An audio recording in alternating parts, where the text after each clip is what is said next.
Hello, I would like to start my talk with actually two questions. And the first one is, how many people here actually eat pig meat? Please raise your hand.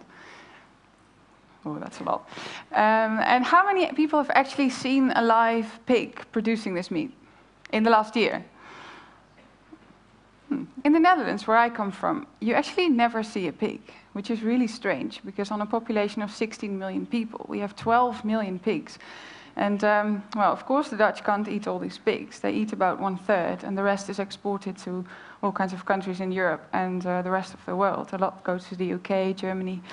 And what I was curious about, because historically the whole pig would be used up until the last bit, so nothing would be wasted. And I was curious to find out if this was actually still the case. And I spent about 3 years researching, and I followed this one pig with number 05049 all the way up until the end, to what products it's made of. And in these years, I met all kinds of people, like, for instance, farmers and butchers, which seems logical. But I also met aluminium mold makers, ammunition producers, and, well, all kinds of people. And what was striking to me is that the farmers actually had no clue of what was made of their pigs, but the consumers, as in us, had also no idea of the pigs being in all these products. So what I did is I took all this research and I made it into well, basically it's a product catalog of this one pig, and it carries a duplicate of its ear tag on the back. And it consists of 7 chapters. The chapters are skin, bones, meat, internal organs, blood, fat, and miscellaneous. In total, they weigh 103.7 kilograms. And to show you how often you actually meet parts of this pig in a regular day, I want to show you some images of the book. You probably start the day with a shower. So in soap, fatty acids made from boiling pork bone fat are used as a hardening agent, but also for giving it a pearl-like effect. Then if you look around you in the bathroom, you see lots more products like shampoo, conditioner, anti-wrinkle cream, body lotion, but also toothpaste. Then, so before breakfast, you've already met the pig so many times. Then at breakfast, the pig that I followed, the hairs of the pigs, or proteins from the hairs of the pig, were used as an improver of dough.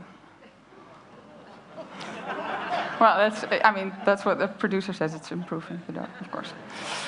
In low-fat butter, or actually in many low-fat products, when you take the fat out, you actually take the taste and the texture out. So what they do is they put gelatin back in order to retain the texture. Well, when you're off to work, under the road or under the buildings that you see, there might very well be cellular concrete, which is a very light kind of concrete that's actually got proteins from bones inside, and it's also fully reusable. In the train brakes, at least in the German train brakes, there's this part of the brake that's made of bone ash. And in cheesecake and all kinds of desserts, like chocolate mousse, tiramisu, vanilla pudding, everything that's cooled in the supermarket, there's gelatin to make it look good. Fine bone china, this is a real classic, because the bone in the fine bone china gives it its translucency and also its strength in order to make these really fine shapes like this deer. In interior decorating, the pig's actually quite there. It's used in paint for the texture, but also for the glossiness. In sandpaper, bone glue is actually the glue between the sand and the paper. And then in paintbrushes, hairs are used because apparently they're very suitable for making paintbrushes because of their hard-wearing nature. I was not planning on showing you any meat, because of course half the book's meat, and you probably all know what meats they are. But I didn't want you to miss out on this one, because this, well, it's called portion-controlled meat cut. And this is actually sold in the frozen area of the supermarket. And what it is, it's actually steak. So this is sold as cow.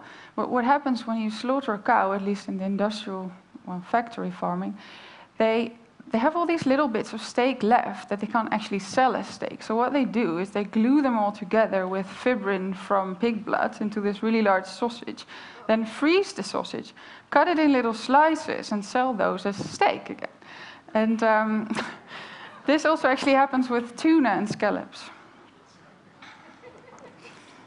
So, with the steak, you might drink a beer. In the brewing process, there's lots of cloudy elements in the beer. So to get rid of these cloudy elements, what some companies do is they pour the beer through a sort of gelatin sieve in order to get rid of those cloudiness. This actually also goes for wine as well as fruit juice. There's actually a company in Greece that produces these cigarettes that actually contain hemoglobin from pigs in the filter. And according to them, this creates an artificial lung in the filter. So this is actually a healthier cigarette. Injectable collagen. Since the 70s, collagen from pigs has been used for injecting into wrinkles. And the reason for this is that pigs are actually quite close to human beings, so the collagen is as well. Well, this must be the strangest thing I found. This is a bullet coming from a very large ammunition company in the United States. And while I was making the book, I contacted all the producers of products because I wanted them to send me the real samples and the real specimens. So I sent this company an email saying, "Hello, I'm Christine, I'm doing this research, and can you send me a bullet?" And, well, I didn't expect them to even answer my email, but they answered, and they said, "Well, thank you for your email, what an interesting story. Are you in any way related to the Dutch government?" I thought that was really weird, as if the Dutch government sends emails to anyone.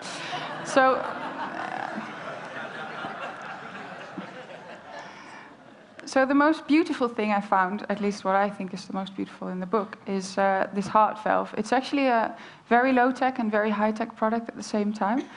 The low-tech bit is that it's literally a pig's heart valve mounted in the high-tech bit, which is a memory metal casing. And what happens is this can be implanted into a human heart without open heart surgery. And once it's in the right spot, they remove the outer shell, and the heart valves, well, it gets this shape, and at that moment it starts beating instantly. It's really sort of a magical moment. So this is actually a Dutch company. So I called them up and I asked, "Can I borrow a heart valve from you?" And the makers of this thing were really enthusiastic. So they were like, "Okay, we'll put it in a jar for you with formalin, or you can borrow it," and great.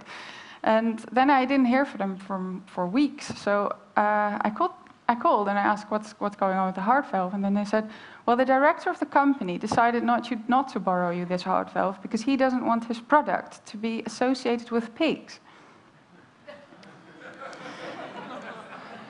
Well, the last product from the book that I'm showing you is renewable energy, actually to show that my first question, if pigs are still used up until the last bit, was still true. Well, it is, because everything that can't be used for anything else is made into a fuel that can be used as a renewable energy source.